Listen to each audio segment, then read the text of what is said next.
সেই নবী সরাসরি সশরীরে দিদার দিতে পারে কিনা? আমাদের নবী জিন্দা নবী, কথা বলেন ঠিক কিনা? আমাদের নবী হায়াতুন নবী, কথা বলেন ঠিক কিনা?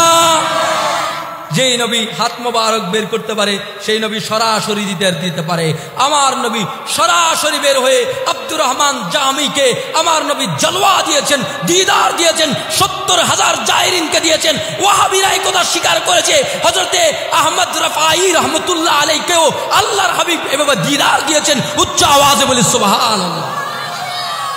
হযরত আব্দুর রহমান জামি রহমতুল্লাহ আলাইহি মক্কাতুল মুকাররমায় গেলেন হজ করার জন্য। মক্কাতুল মুকাররমা থেকে মদিনায়ে মুনাওয়ারার দিকে রওনা হবেন। মদিনায়ে মুনাওয়ারায় যখন রওনা হলেন রাতের বেলায়, হঠাৎ করে ওই এলাকার গভর্নরকে আল্লাহর হাবিব সাল্লাল্লাহু আলাইহি ওয়াসাল্লাম স্বপ্নে দেখালেন, আয় গভর্নর, তুমি যাও, এই ব্যক্তিটাকে চেহারা সহ দেখিয়ে দিলেন, এই ব্যক্তিটাকে আমার মদিনার দিকে আসতে দিও না। গভর্নর পুলিশ পাঠালেন, যাও এই মানুষটাকে ধরে মক্কাতে রেখে দাও, মদিনায় যেন না যায়। মদিনায় যেতে দিলেন না। পরের দিন আবার রাতে গোপনে আবারও হযরত আব্দুর রহমান জামি মদিনা যাওয়ার জন্য রওনা হলেন। আবারও স্বপ্নে দেখালেন গভর্নরকে। গভর্নর আবারও হযরত আব্দুর রহমান জামিকে যেতে দিলেন না। তৃতীয় রাতের মধ্যে তিনি যখন আবারও বের হচ্ছেন, গভর্নরকে আবারও স্বপ্ন দেখালেন আল্লাহর হাবিব, এই গভর্নর, তুমি এই ব্যক্তিটাকে আমার মদিনার দিকে আসতে দিও না। তখন গভর্নর তিনবার যখন হয়ে গেল, গভর্নর একটু রাগান্বিত হয়ে পুলিশকে বলল, তাকে গ্রেফতার করে জেলখানার মধ্যে ঢুকিয়ে দাও, জেলখানায় দিয়ে দিল।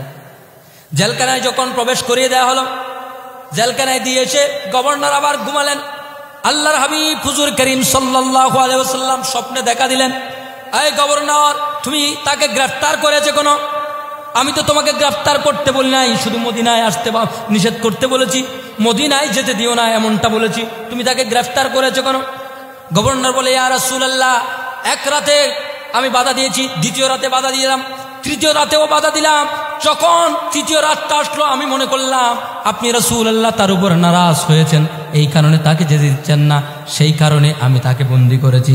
বলে, না না, আমি রাসূল তার উপর নারাজ হই নাই, বরং আমি তার উপর এত রাজি হয়েছি, সেই যদি মদিনায়ে মুনাওয়ারায় আসে, একটা কবিতা লিখেছে, ওই কবিতা যদি আমি নবীর সামনে পড়ে, তাহলে আমি নবী রওজা আতহার থেকে বের হয়ে তাকে দিদার দিব।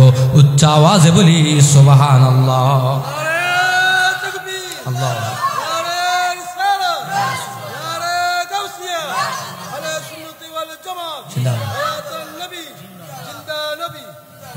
হযরতে আব্দুর রহমান জামি রহমতুল্লাহ এই ঘটনা শুনে গভর্নর ঘুম থেকে উঠে দৌড় দিলেন জেলখানায়।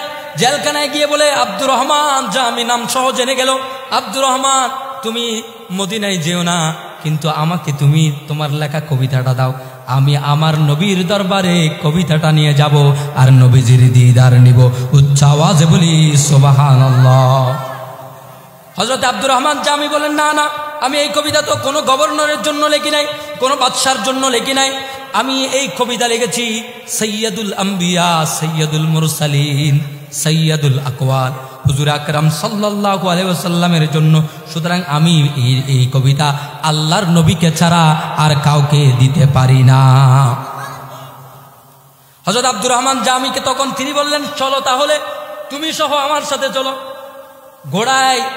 ঘোড়ার পিঠে আরোহণ করিয়ে বিশাল বাহিনী নিয়ে গভর্নর আব্দুর রহমান জামিকে সাথে নিয়ে আল্লাহর নবীর দরবারে রওনা হয়ে গেলেন। গভীর রাতে যখন আব্দুর রহমান জামি এবং ওই গভর্নর পৌঁছালেন নবীজির রওজা আতহারের সামনে, তখন দেখতে পেলেন হাজার হাজার মানুষ আল্লাহর নবীর জিয়ারত করছে। আল্লাহর নবীর জিয়ারতে তৎকালীন সময়ে, ওই সময়ের মধ্যে ৭০,০০০ জায়রিন ছিল, ৭০,০০০ মানুষ জিয়ারত করছে। ঠিক ওই সময়ের মধ্যে আব্দুর রহমান জামি কবিতাটা নিয়ে আল্লাহর নবীর দরবারের সামনে দাঁড়ালেন আর দাঁড়িয়ে বললেন, ইয়া রাসূলাল্লাহ উনজুর হালানা, ইয়া হাবিবাল্লাহ ইসমা কালানা। ইয়া রাসূলুল্লাহ, আমার হালটা দেখেন, আমাকে আমার কথাটা শুনেন। ইন্নানি ফি বাহরি গাম্মিন মুগরাকুন, ইয়া রাসূলুল্লাহ, আমি হতাশার সাগরে ডুবে আছি, হতাশার সাগরে আমি ডুবে গেছি। ইন্নানি ফি বাহরি গাম্মিন মুগরাকুন হুজবিয়াদি সাহিল লানা আশকালানা ইয়া রাসূলুল্লাহ, আমার হাতটা ধরেন, মুসিবতের সাগর থেকে, আমার হতাশার সাগর থেকে আমাকে উত্তোলন করেন। উচ্চ আওয়াজে বলি সুবহানাল্লাহ। এরপর তিনি কবিতা পড়তে শুরু করলেন, একের পর এক কবিতা পড়লেন। তারাহাম ইয়া নবী আল্লাহ, তারাহাম বলে বলে যে মাহজুরি বরামদ জানে আলম, তারাহাম ইয়া নবী আল্লাহ তারাহাম। তিনি বললেন যে মাহজুরি, ইয়া রাসূলুল্লাহ, আপনার হিজরতের কারণে, যে মানে কারণ, মাহজুরি মানে হিজরতের কারণে, যে মাহজুরি বরামদ জানে আলম, সমগ্র জগতের জানটা আপনি নবীর হিজরতের কারণে বের হয়ে আসছে। তারাহাম ইয়া নবী আল্লাহ তারাহাম, ইয়া রাসূলুল্লাহ একটু দয়া করেন, ইয়া রাসূলুল্লাহ একটু দয়া করেন। এরপরে সে বলল না আখির রহমাতাল লিল আলামিনী, যে মাহরুমা সেরা ফারেগ নশিনী। ইয়া রাসূলুল্লাহ, আপনি তো রহমাতুল লিল আলামিন, আপনি না শেষ নবী, আপনি না রহমাতুল লিল আলামিন।